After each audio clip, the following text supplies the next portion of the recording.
물류 로봇이다 아니면 기타의 로봇이 있습니다. 그러면 건물 안을 가로 세로 높이로 잘라서 마그네틱 선으로 따라서 움직이는 것이 아니라 휴머노id 로봇 같은 데 사용할 수 있는데 1cm나 0.1, 0.3cm 건물 안의 내비게이션과 맵 지도를 가지고요. 그에 따라서 움직입니다.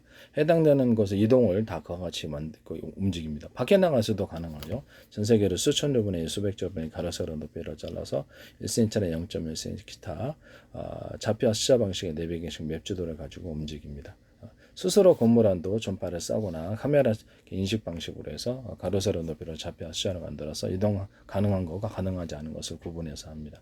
물류 로봇이 이쪽에 물류 창고에 이렇게 특정 부분에 어떤 물건이 놓여 있고 어떤 물건이 놓여 있다는 것을 외부 컴퓨터 연동해서 이렇게 해서 인식하고 물건을 A에서 B로 움직여 줄 수 있습니다. 이것을 여러 개를 5개든 여러 개 쓰는 좌표를 찍어주면 여러 개를 10개든 이렇게 계속해서 다양하게 작업을 할 수가 있습니다. 물건을 인식을 하게 되는데 외부 컴퓨터 연동을 해야 되겠죠. 그래서 저장 용량의 한계로 인해서 아니면 자체 저장 용량으로 가질 수 있고요.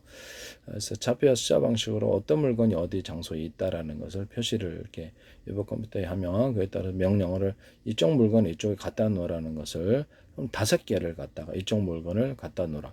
한 군데 여기 있네. 무슨 좌표에 이 물건을 여기다 가다 놓아 다른 데로 이동하라. 이런 것도 가능하고요. 물류 로봇 같은 것도 가능하고요. 또는 거기서 빼가지고 이것을 그 물건 종류별로 다 할 수 있다라는 거죠. 물건 종류별로 인식을 해서 그 물건을 가로 세로 높이로 해서 특정 좌표 방식의 이 물건을 가져다가 다른 데로 갖다 놔. 이거를 5개, 10개도 할 수 있어요. 이 20개도 할 수 있고요. 외부 컴퓨터 연동하면 훨씬 더 정확하겠죠. 그래서 외부 컴퓨터가 이제 명령을 내리면 일단 로봇이 명령을 받아서 가서 작업을 해 사람처럼 잡아서 물건을 가져다가 그 장소에 가져다 다른 갖다 놓는다는 거죠. 이런 좌표와 숫자 방식의 물류 이동을 하시면 제 기술이 되겠습니다. 또는 로봇이 이렇게 수리 로봇이다 그러면 하나 이렇게 뭘 이렇게 수리한다 그러면 어디서 물건을 가져와서 이거를 이쪽 부분 해당되는 부위에 이렇게 가로 세로 높이로 좌표와 숫자 방식 어디를 고쳐야 된다 이런 방식으로 들어갈 수 있고요. 하나가 아니라 5가지 일도 그렇게 되면 다 할 수 있죠. 종류별로 이런 좌표와 숫자 방식으로 하면 좌표와 숫자 방식이 어디서 물건을 가져와서 이 좌표와 숫자 방식으로 가로 세로 높이 이 부분을 수리한다. 조립한다. 이런 기술 구조가 되고요. 그것을 5가지, 10가지도 가능하다. 그럼 이제 휴머노이드 로봇처럼 이렇게 해서 여러 가지 일을 한꺼번에 처리할 수 있다라는 거죠. 외부 컴퓨터 연동해서 정보 이렇게 명령을 주면 얘가 손발이 되어서 움직일 수도 있습니다. 같이 만드시면 외부 컴퓨터에서 명령 줌을 따라서 수시로 다른 일도 시킬 수 있죠. 같이 하시면 되게 효율적일 것 같은데요. 싸게 로봇도 제작이 가능하고 얘가 이제 이 로봇이 손발이 돼주는 거죠. 편의점이나 대형마트 같은 데서 가로 세로 높이로 해서 좌표와 숫자 방식으로 1cm나 0.1cm 이렇게 해가지고 물건을 어디다 놨는지를 재고 파악이 가능하고요. 직원이 아침에 입력을 하겠죠. 물건을 갖다 놓으면 그래서 컴퓨터에 저장이 돼 있고 그 물건이 카메라 방식으로 해서 카메라 방식으로 이렇게 CCTV가 됐든 카메라 방식으로 그 물건의 이동을 추적합니다. 물건의 어떤 종류와 가격을 인식을 하고요.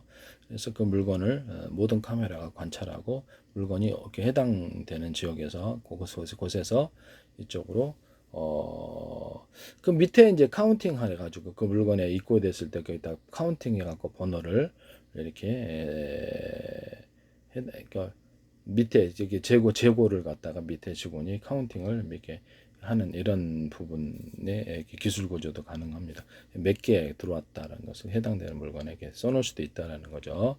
그래서 기록할 수 있다. 그렇게 되면 나중에 몇 개 부분에 대해서 이것이 왜 중요하냐면 이제 그 해당되는 물건을 갖다 카메라가 인식해서 좌표와 숫자 방식으로 해서 가로 세로 높이로 잘라서 1cm나 0.1cm, 0.3 움직임을 관찰한다는 거죠. 그 물건의 종류를 가로 세로 높이로 해서 인식하고 또 거기서 가격을 인식해서 계산대로 가져오면 자동 계산이 되어서 카드 얼마 현금을 주인에게 통보를 합니다. 편의점 마트 같은 데서도.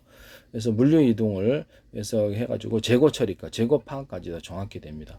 그래서 올바른 계산대 쪽으로 가져오지 않고 잡혀서 엉뚱한 데로 이탈하게 되면 삐 이렇게 소리가 나고 경보음을 내서 그것을 이렇게 나중에 경찰에 증거 영상으로 보낼 수도 있고 그렇습니다. 같이 만드시면 제 기술이 되겠습니다. 해당되는 그 시각의 어떤 그 계산하는 그 계산원도 같이 정보도 표시할 수 있고요. 그 시각에 대해 그 해당되는 시각이 얼마가 무슨 물건이 얼마 결제됐다는 것도 기록할 수 있습니다. 카메라 인식 방식으로요. 같이 만드시면 제 기술입니다. 금고에도 지폐 개수기 방식으로 얼마 들어있다라는 것을 통보할 수 있습니다. 그래서 약간 로스가 차이가 나면 그것도 경보 올리고 그렇게 할 수 있어요. 그래서 직원들 목 대면 어깨에 이렇게 할 수도 있거든요. 같이 만드시면 제 기술이 되겠습니다. 또는 이거를 뭐 그 결제 방식을 제가 기존에 어떤 은행 계좌를 기반으로 해가지고 내가 멀리 떨어져 있어도 상대방이 그 앱을 갖고 있다 그러면 은행 계좌를 이렇게 앱을 갖고 있으면 내 계좌번호를 갖다가 이제 이렇게 문자로 보내주거나 그러면 거기서 쳐가지고 계좌번호가 아니라 나한테 스마트폰 번호로 인식을 해야 돼. 스마트폰? 그러니까 어쨌든 은행 앱이다. 그럼 은행 앱을 갖고 있어가지고 거기서 나한테 문자가 와요. 얼마 결제할 건지. 그럼 내가 yes 하면 거기서 멀리 떨어져 전화 방식으로 문자 방식으로 yes 하면 거기서 결제가 허락이 되는 겁니다. 이런 방식을 사용하셔도 제 기술이 되겠습니다. 카드 회사에서 나한테 그쪽에 카드 앱을 갖고 있어 갖고 스마트폰이나 어떤 기기에 나한테 문자가 오는 거야. 얼마 결제를 해야 될지. 그럼 내가 그거를 yes 하면 결제가 되는 거야. 지금은 카드 번호만을 가지고 하시는데 상대방이 해먹어도 좀 모르는 그런 문제가 있게 사고 나죠. 그래서 yes, no를 나한테 물어야만 결제가 허용이 되는 이런 형태의 결제 방식을 사용하시면 제 기술이 되겠습니다.